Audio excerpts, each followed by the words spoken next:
Yes.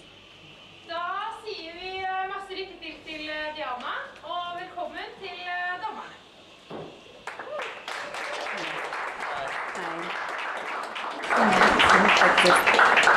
Hi, thank you.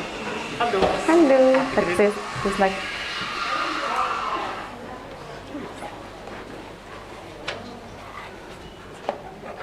Nice. Are you guys ready? Good. And then we can start the music. Thank you. And I can say time. Welcome, judges. Nice to meet you again. My name is Diana. I am a barista and a manager at Kaffebrenneriet here in Oslo. And I'm having the enjoyment of brewing coffee for you guys today. The first, I'm going to start explaining my brewing equipment and my brewing recipe. The second part is talking about where the coffee is from, who's producing it. And the third part is, of course, is the most favorite part of mine, to explain the flavor descriptions. So I'm going to start explaining my brewing equipment. I have Kafik. It is a Japanese brand, and I chose it because I really liked, for the first part, the material. It's porcelain, which helps me to contain the heat much longer, so it won't affect the temperature change during the brew. The second one, it has a flower pattern inside, and it's designed to keep the filter evenly out, but also when I'm brewing, the flow of the water will go straight into the brew, which keeps it more stable. I also chosen kind of filter as well. It's a two-sided filter, and Kafik is producing many kinds of filter for their coffee. And that is because some kind of coffee has different kinds of grinding sizes, but also kind of different kinds of roasting profile. And I've chosen this one because the water has much more easier access, and it has much more faster flow, which gives me a better control. So I'm gonna start by brewing my coffee. So I have here 18 grams of coffee. It is grinded medium coarse. The water temperature here is 90 degrees, which I think is ideal. It's not too hot, so the coffee won't burn during the brew, but it's not too cool either, so the coffee won't be underdeveloped. So I'm starting shaking evenly so that every kind of grain will be coated evenly during the brew. So we'll be right back.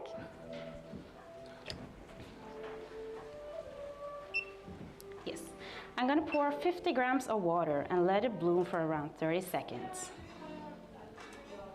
In the second pour, I will pour 75 grams of water, and I'm going to let it brew for around 1 minute and 20 seconds. In the last brew, I'm going to pour 125 grams, which will be amount of total 250 grams of water from extraction of 18 grams of coffee. And I've chosen this method because in the first two brews, in the blooming and the first pour, it will help me open up more the flavors of the coffee. And in the last pour, it will help me, the biggest pour, 125 grams, will help me giving a more gravity of pulling the flavors down in the brew, so that it will be giving me a better control and a good brewing, of course. So, you guys may be wondering, what kind of coffee have I chosen for you guys today? I have chosen a favorite of mine because the variety of the bean is really popular for its flavor, but also the country it's from, which I think is really exciting about this part. This coffee is from Peru and the city Cusco, and it's also from the Amabamba province in La Provincion, Amabamba district in La Condición province. So yes, a lot of names to remember, of course. It's not easy, but luckily I'm fluent in Spanish, so it helps me a lot. It is produced by a name called Lucio Luke Vasquez. He has producing coffee for more than 15 years, until in 2014 he was unluckily hit by leaf rust, and that destroyed his whole crop. Leaf rust is a disease for plants, and had starting to hit the coffee plants because of climate change. And you will probably think that maybe he will go for more robust kind of type, which gives him much more stable, that won't affect of those kind of diseases. Or maybe throwing in the towel because he just lost his whole crop that year. But he didn't. He went higher up in the altitude. Just a moment. And he found a nice place to grow his coffee. And he was doubling the quality. He went for two kinds of types. He went for a geisha type, that is often found in Panama and in Ethiopia. And he go for Acela 09, which is a bourbon variant found in Kenya. And geisha is a really popular coffee, not only for its flavors and its profile, but it's also a really difficult kind of coffee. It's really picky. It really needs to have the soil, the climate, and the height to grow really well. And in Cusco, it has really high height. This coffee has been growing 2,100 meters above sea level. So that's one check. The other one is the climate. It's really high up, really close to the Andes Mountains.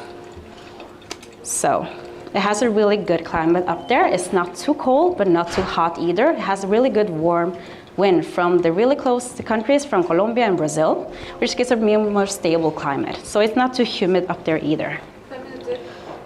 So he has been with his family taking care of this crop and has been giving really good results. He has been competing in Cup of Excellence in Peru in 2019, 2020, and 2021. He has won all three of them. In 2019, he won second place with a geisha. In 2021, he won with a SL09 type. And this year, in 2021, referring back, 2020, 13th place with the SL09. But in 2021, he won this one, a geisha type, that won him 7th place. And that's really fun to see that him as a farmer from Peru is really investing in quality compared to North Peru that's more invested in the quantity, the amount of it of selling to the outer side internationally. And he's also part from a corporation called Inca Huaynas. And him and 9 other farmers are together. And they are together developing and educating themselves different kinds of varieties of types of beans, but not only to get connections with other kinds of buyers, but also to bring back to the community. So that together they can go up with the quality, but also create more workplaces for the people down there as well. And I think it's really exciting to see passionate farmers like Lucio investing in those kind of qualities and growing themselves. And this coffee has been roasted here in Oslo at Kaffebrenneria. It has a high but short amount of profile. And that is because they don't want to caramelize the flavors not too much, because they want to contain the acidity and the fruitiness. Which brings me to the last part, the flavor descriptions. So I'm going to take this one here soon. Now, before starting, I'm going to serve this one so that the flavors will be good, complementing each other in the brew. So I'm going to give you the smell first before I'm serving. In the aroma, we're going to find milk chocolate, thank you, brown sugar, and a fruit called lucuma, which is located in Peru. And the fruit itself has the flavors of caramel and a hint of vanilla. In the flavor, in the warm tones, we will find more citrus fruit like bittersweet grapefruit, mandarin, and passion fruit. There you go, sir. But when it starts to cool down, the bitterness will start to disappear, and we'll find more sweeter, more concentrated flavors of dried fruits and berries, such as dried apricot, yellow raisins, and also dried cranberry. And we'll also find a much more sweeter, thicker consistency of acacia honey. In the aftertaste, we'll find in the beginning when it's warm, green apple and lemonade. When it's a cooler, we find a bit more floral hint of aftertaste, like black tea, Jack Jasmine. The acidity is really consistent at the beginning. We find a hint of grapefruit and passion fruit and lemon. And of course, mandarin. The body in the beginning is really acidic, fruity, really refreshing on the palate, but when it starts to cool down a bit, it becomes more concentrated, more like syrupy, really sweet on the palate, but at the same time really elegant on the aftertaste.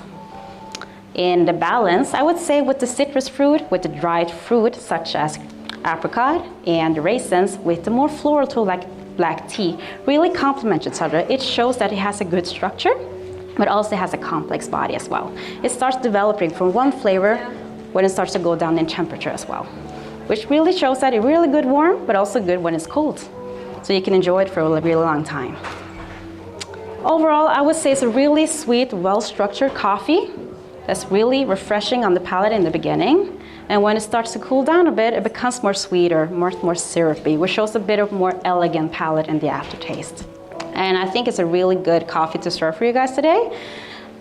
Peru is a country that's really proud of their heritage and their background from their history, and it really shows in this cup of coffee. Like, they're really proud in their products and their coffee, and they think that when it comes to quality and consistency, it brings success.